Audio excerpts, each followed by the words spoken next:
కానీ విని ఎరుగని రీతిలో విజయవాడలో కురిసిన భారీ వర్షాలకు విజయవాడ అతలాకుతలమైందని, వరద బాధితులకు సిపిఐ అండగా ఉంటుందని, ఇప్పటికే విద్యార్థి యువజన సంఘాలు పార్టీ సహాయ కార్యక్రమాల్లో పాల్గొంటుందని, ఆర్థిక సహాయం అందజేస్తుందని సిపిఐ రాష్ట్ర సహాయ కార్యదర్శి ముప్పాళ్ల నాగేశ్వరరావు తెలిపారు.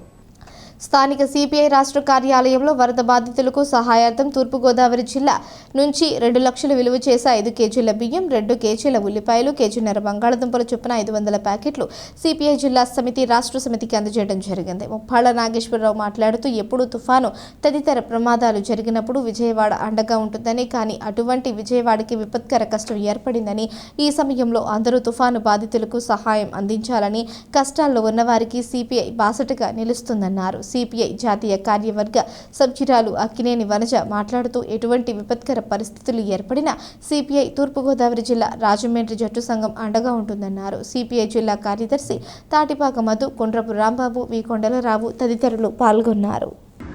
ఆగస్టు 29వ తేదీ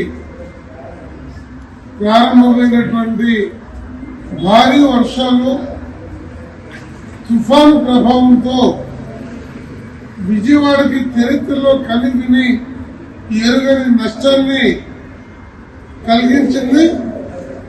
లక్షలాది మంది సర్వస్వం కోల్పోయినటువంటి నేపథ్యంలో రాష్ట్ర ప్రభుత్వమే కాకుండా ఎన్నో స్వచ్ఛంద సంస్థలు చాలా ఉదారంగా బాధితులకు తోడ్పడుతున్నారు. ఇలాంటి తుఫాను వరదలు వచ్చిన ప్రతిసారి దేశంలో ఎక్కడ జరిగినా మొదటిగా స్పందించేటువంటిది విజయవాడ నగర కమ్యూనిస్ట్ పార్టీ చరిత్రలో, ఆ తర్వాత కృష్ణా గుంటూరు జిల్లాలో, ఇతర జిల్లాలో.